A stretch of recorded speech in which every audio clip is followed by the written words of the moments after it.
Berhati-hatilah dimanapun kalian berada. Percaya tidak percaya, makhluk gaib ada di sekitar kita.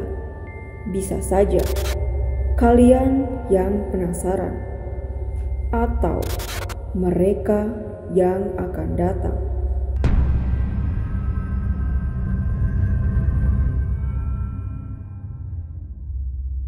Halo Sobat Zona, bertemu kembali dengan Mimin. Saat ini kalian sedang menyaksikan Behind the Story dengan topik teror hantu kampus di Indonesia. Kali ini kita kembali lagi ke kota Malang, kayak nggak ada habisnya jika membahas kota ini. Karena seperti yang kalian tahu ya, Malang ini kan kota pendidikan, jadi jarak antar kampusnya ini cukup berdekatan. Kalian kepleset aja, udah nyampe di kampus lain. Hari ini kita akan membahas salah satu kisah mistis di universitas yang ada di kota Malang. Tepatnya, Universitas Islam Negeri Maulana Malik Ibrahim, atau yang kita kenal dengan nama UIN Malang. Kampus UIN Malang ini didirikan pada tahun 2004. Nama Maulana Malik Ibrahim sendiri diambil dari tokoh Sunan Gresik yang merupakan Wali Songo, penyebar agama Islam di Pulau Jawa. Dahulunya, kampus UIN ini di bawah naungan IAIN Sunan Ampel, kemudian berganti nama menjadi STAIN dan berganti nama lagi menjadi UIN Malang. Siapa yang menyangka bahwasanya di kampus UIN ini terdapat mitos, kisah mistis yang katanya pernah terjadi. Cerita ini kami adaptasi dari Cerbung, cerita bersambung yang merupakan produk Zona Mahasiswa dengan judul Misteri Hantu Bunuh Diri UIN Malang.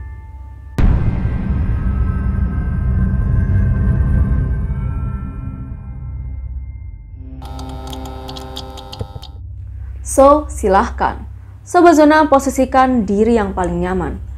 Matikan lampumu, aktifkan mode horormu, and welcome to Behind the Story.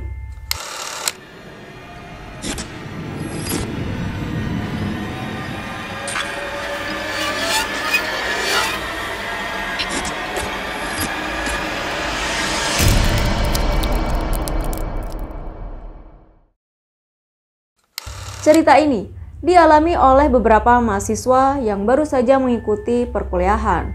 Sebut saja namanya adalah Wildan dan Aska. Wildan ini merupakan penduduk asli Malang, sedangkan Aska berasal dari luar kota Malang. Wildan dan Aska memang dikenal cukup akrab dikarenakan sudah dekat sejak penerimaan mahasiswa baru, atau yang kita kenal dengan ospek mahasiswa. Pada saat itu, Wildan dan Aska baru saja mengikuti perkuliahan malam. Kuliah pun diakhiri ketika jam telah menunjukkan pukul 8 malam. Mereka pun tampak sibuk membereskan perlengkapan kuliahnya, lalu bergegas untuk keluar mencari makanan pengganjal perut.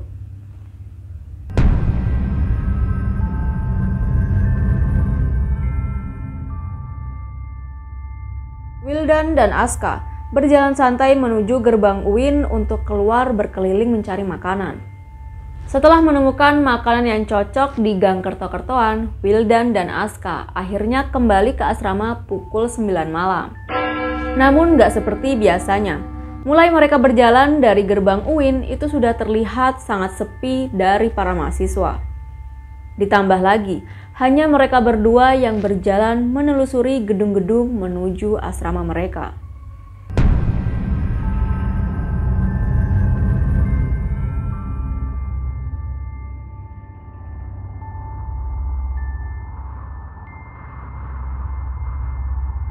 Angin berhembus dengan pelannya, seakan menambah suasana mencekam di antara mereka berdua. Tak lama kemudian, Aska memecah keheningan di antara mereka berdua. Will, Apa? tumben dalane sepi padahal sik jam yamene. Iyoi medeni serasa awak dhewe tok penghuni kampus. Aska tidak menanggapi ucapan Wildan. Wajahnya memucat, sebab ia takut jika berdua saja dengan Wildan. Alasannya ya, karena teman Aska ini memiliki indera keenam, atau yang kita sebut dengan Indigo.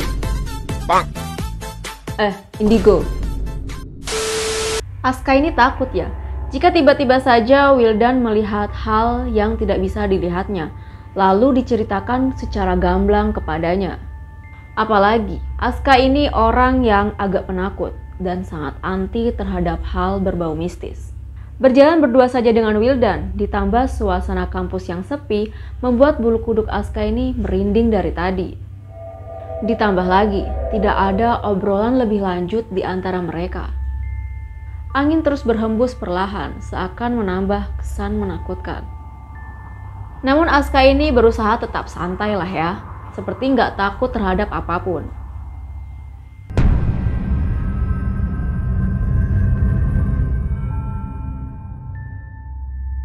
Duh, Wildan nih, gak cetok, aku dikacangi. Setelah 10 menit lamanya mereka berjalan menembus kesunyian kampus, akhirnya sampai juga di asrama. Ketika memasuki pelataran asrama atau disebut dengan ma'had, terdapat beberapa mahasiswa, entah sekadar mengobrol atau mengerjakan tugas. Melihat keramaian itu, akhirnya Aska ini bisa bernafas dengan lega. Akhirnya, Aska tak perlu lagi berlagak seperti orang yang tidak kenal takut. Sementara itu, Wildan ini masih cuek dengan ponsel genggamnya sehingga tidak menghiraukan keadaan sekitar.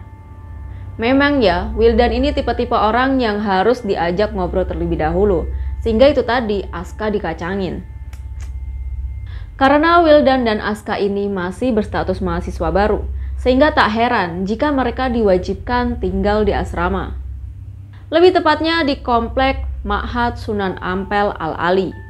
Mereka berdua akhirnya benar-benar sampai di asrama dan segera menuju kamar masing-masing. Kamar Wildan berada di lantai 2, sedangkan Aska berada di lantai 3. Mereka pun harus berpisah ketika sampai di lantai 2, karena Wildan harus menuju kamarnya, sedangkan Aska harus menaiki satu tangga lagi. Namun, tidak seperti biasanya, Aska tiba-tiba saja meminta kepada Wildan untuk mengantarnya sampai ke kamarnya. Will, gelem ngeterno aku sampai ngarep kamar gak? Lapo sih? Wong yo kare mlaku munggas dilu ae. Aku ingin maringi pikunti mlebu kamar kosong di dhuwur. Aku kan yo weruh. Lek ndek lantai 3 jare ana mahasiswa sing bunuh diri biyen. Doh, lanang njaluk diterno. Cupu. Pak.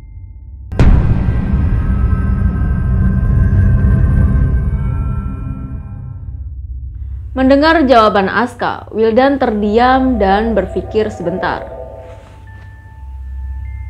Mereka masih berada di lantai 2, menunggu Wildan yang masih memikirkan permintaan aneh Aska.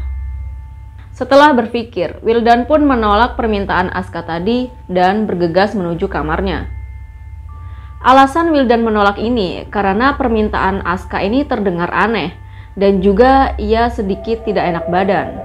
Selain itu, Wildan khawatir jika dirinya malah bertemu dengan sosok makhluk halus yang kemudian menempel pada dirinya. Sepurane yo Kak, gak enak awakku, pengen ndang istirahat. Ya wis lah istirahat to. Ojo lali tugas meni. Aska yang memahami alasan Wildan tersebut akhirnya membiarkan Wildan untuk kembali beristirahat di kamarnya. Perlahan tapi pasti, Aska kembali melanjutkan perjalanannya menuju lantai 3.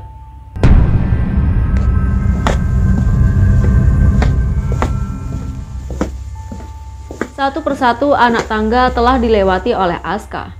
Keheningan dan juga kesunyian mulai menyapa dirinya.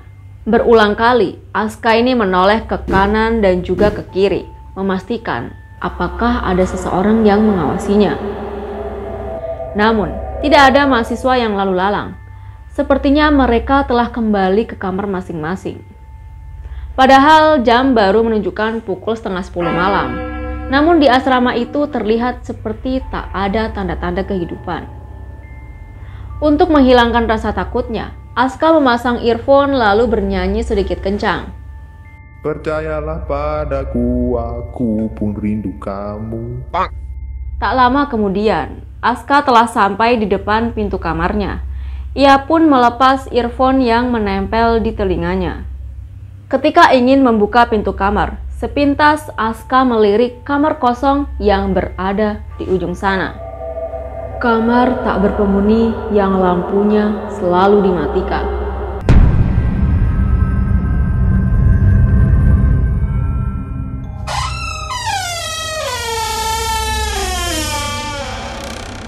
Pintu kamar pojok yang dilihat Aska itu terbuka sedikit, sehingga membuat Aska ini ketakutan dan buru-buru masuk ke kamarnya. Pikiran Aska ini terus bertanya-tanya, kenapa pintu kamar itu bisa terbuka sendirinya? Padahal, semenjak Aska menempati asrama tersebut, pintu kamar kosong itu tidak pernah terbuka. Bahkan, Aska terkadang merasa merinding setiap melihat kamar kosong itu ketika ia hendak memasuki kamarnya. Lalu Aska ini berpikir apa jangan-jangan ada mahasiswa yang menempati kamar kosong tersebut sehingga pintunya tiba-tiba terbuka. Atau ternyata ada makhluk lain yang menempati kamar kosong itu.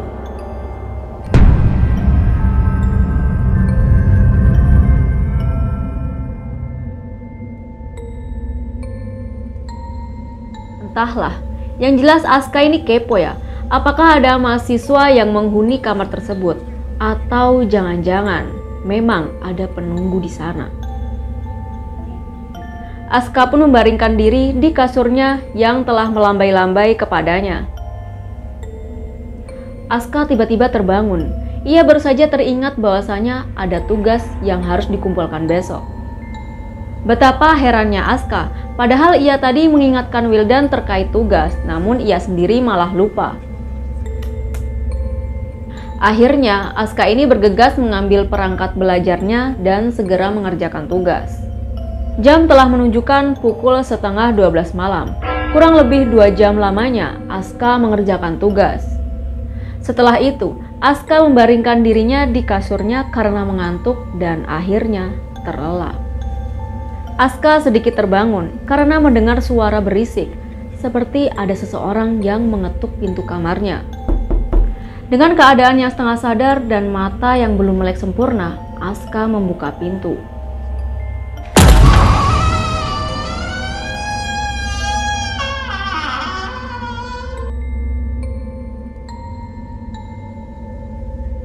Betapa kagetnya Aska, ternyata tidak ada siapa-siapa. Ditengoknya ke kanan dan juga ke kiri, namun nihil. Karena masih mengantuk, Aska pun menutup pintu dan kembali ke kasurnya, seakan tidak peduli siapa yang usil tadi. Namun, lagi-lagi kali ini Aska sangat gusar akhirnya dia bangkit lagi dan membuka pintu kamarnya. Namun apa? Tidak ada orang di sana. Lagian siapa yang usil pada jam 1 dini hari? Masih di pintu kamarnya, Aska berdiri mematung sambil iseng memandang kamar kosong yang di pojokan sana.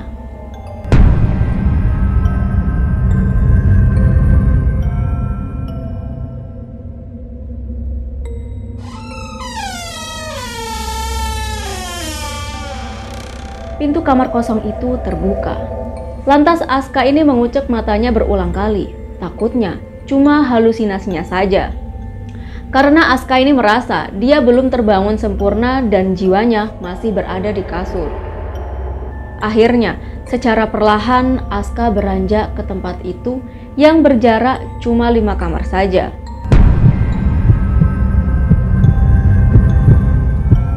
Degup jantungnya terdengar 2 kali lipat, namun Aska tetap memberanikan diri untuk menelusuri lorong kamar itu.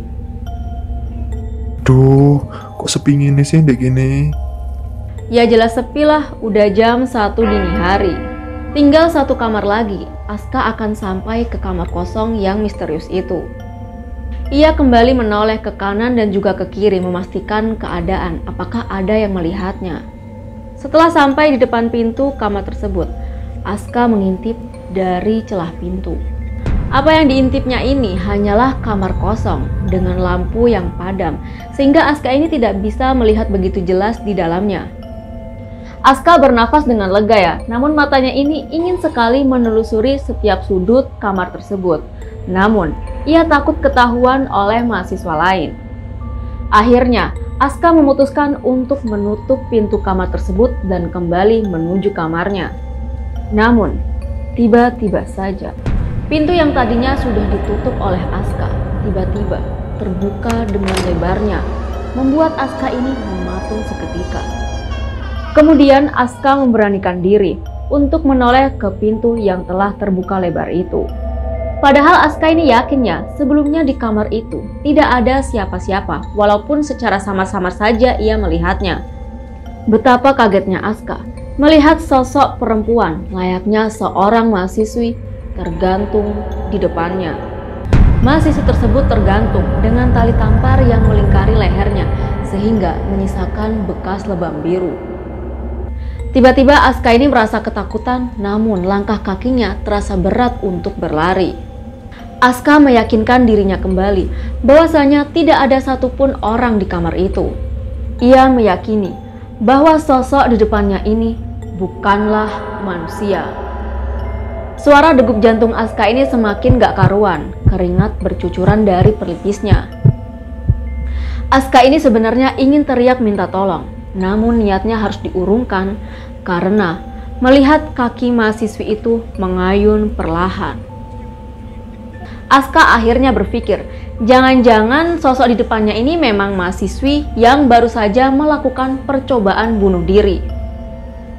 Hingga akhirnya Aska masuk ke dalam kamar itu untuk memastikan keadaannya. Namun,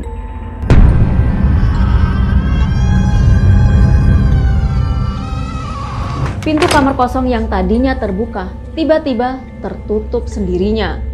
Aska pun panik ya dan akhirnya mencoba membuka pintu itu dengan kasar. Naasnya, pintu telah terkunci rapat. Padahal sebelumnya, pintu tersebut bisa terbuka dengan lebar. Firasat Aska ini semakin kuat ya, bahwasannya sosok perempuan tadi adalah kuntilanak. Perlahan, Aska menoleh ke arah sosok perempuan yang tergantung itu. Kulitnya pucat, bibirnya membiru, dan lebam di lehernya terlihat sangat jelas. Karena telah dikuasai oleh rasa takut, Aska pun menggedor pintu dari dalam kamar secara kasar. Ia berharap ada seseorang dari luar yang membuka pintunya. Namun tiba-tiba saja terdengar isakan tangis seorang perempuan yang memanggilnya dengan lirih. Mas, tolong. Aku kesepian ning kene. Tolong! Namun, suara teriakan Aska ini malah membuat sosok perempuan itu cekikikan. Masih panik meminta tolong, Aska ini terkejut bukan main karena melihat sosok perempuan tadi terlepas dari tali dan menuju tembok kamar.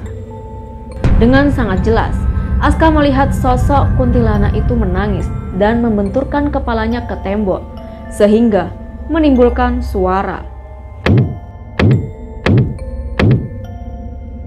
Aja. Teriakan Aska pada jam 3 dini hari itu mengagetkan penghuni asrama lainnya. Bahkan Wildan yang berada di lantai 2 bergegas menuju kamar Aska. Mereka kaget ketika membuka pintu kamar Aska ternyata tidak terkunci. Kah, tangi tangi. Mereka pun mencoba membangunkan Aska yang masih tertidur namun dalam keadaan gelisah. Aska akhirnya terbangun, namun ia terbangun dalam keadaan gelisah dan juga kaget kenapa teman-temannya berada di kamarnya. Hei, apa awakmu moro-moro bengok? Iku on arek bunuh diri ndek kamar kosong kuno. Awakmu mek ngipi, sadar-sadar. Kamariku kosong, gak ono apa-apa kah? Wis tenang. Serius mau lawangi kebuka dan aku mau mlebu gara-gara ndelok ono arek wedok bunuh diri ambek tali tampar.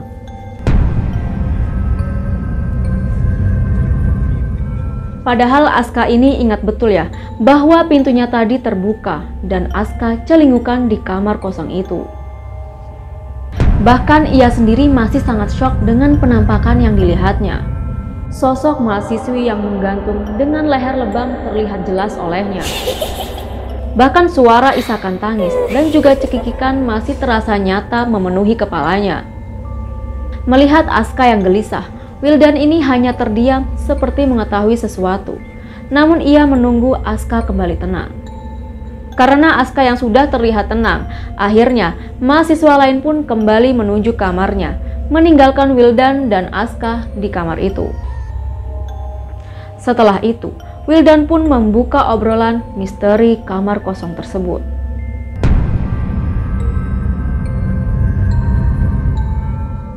Konon katanya, ketika Uin masih bernama Stein, kamar itu dihuni oleh mahasiswi patah hati yang kemudian melakukan bunuh diri. Entah patah hati karena apa, namun berdasarkan penglihatan Wildan, hantu itulah yang dilihat oleh Aska. Dan apa yang dialami oleh Aska memanglah cuma mimpi. Namun, jiwanya dibawa ke dimensi mereka. Sehingga kejadian tersebut terasa sangat nyata olehnya. Semenjak kejadian tersebut, Aska tidak berani lagi menengok ke arah kamar kosong itu. Gimana Sobat Zona? Apakah kalian percaya dengan adanya hantu bunuh diri di asrama UIN Malang? Atau itu hanyalah rumor belaka dan cerita yang dibuat-buat? Sobat Zona bisa percaya atau tidak silahkan. Kalian bisa komen di bawah kampus mana lagi yang mau diulas. Jika kalian memiliki pengalaman horor selama di kampus, kalian bisa mengirimkan cerita kalian di email berikut ini. Oke, thank you for enjoy the video and see you next di kisah mistis kampus berikutnya.